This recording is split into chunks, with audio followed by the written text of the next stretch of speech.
5 minutes. Thank you, Mr. Chairman, and thank you for calling this important hearing this morning. And I do want to thank all the witnesses for testifying this morning. Mr. Roberts, if I could, my district is West Tennessee, so I've got the suburbs of Memphis and then West Tennessee and some rural parts of West Tennessee. Recently, I had the opportunity to speak to a roundtable of bankers from really all around my district, and one of the topics was around CRA modernization. One bank in my district told me that they were recently required to open up a branch really for CRA purposes, and that because of that, it's losing about $100,000 a year annually.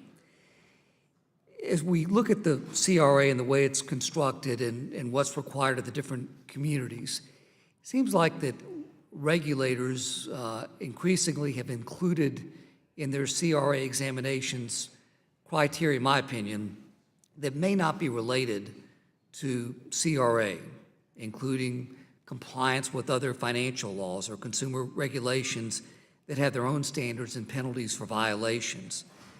An example for banks in my district is that the banks are being subjected to fair lending questions during their CRA exams. With all that said, we've talked a lot this morning, and you all have talked a lot about modernization. How do you envision modernizing CRA to best suit the needs of the 21st century financial institutions and the communities that they serve, including some of these rural communities?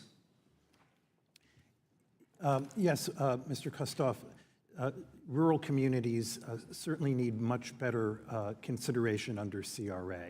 They're often overlooked in the CRA process because they are smaller than the larger cities, and so the examiners tend to focus more on them. But there are a number of things that could be done to remedy that. And what are some of those areas? One thing that we would suggest is that oftentimes rural areas need economic development. Mr. Foster had raised the anecdote of a town that loses its primary employer. And CRA should do much more to recognize economic development efforts in distressed communities, urban and rural. And it's not just a numbers game. Even a small loan or investment can sometimes make a big difference in a small community, but it gets overlooked because of its size. So those are some of the things we would suggest. Okay. I appreciate that. Lastly, if I could, revolves around financial literacy. And I do think that the banks in my communities do a pretty good job of trying to educate through financial literacy. And in fact, this week is Financial Literacy Week in Tennessee with our community banks. What I've heard from my banks is that unless financial literacy is done in very specific areas, it doesn't count towards those CRA requirements.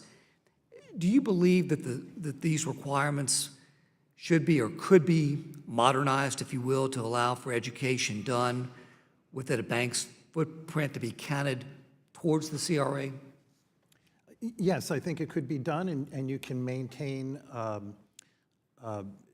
faithfulness to the low and moderate income focus on CRA by simply taking a look at, what share of the broader community is low and moderate income, and provide pro rata credit for those broad activities based on that, so that you don't reject those activities entirely because they're not specifically targeted, but you recognize that a community that is, say, 40% low and moderate income is really benefiting in a different way from a community that is 10% low and moderate income.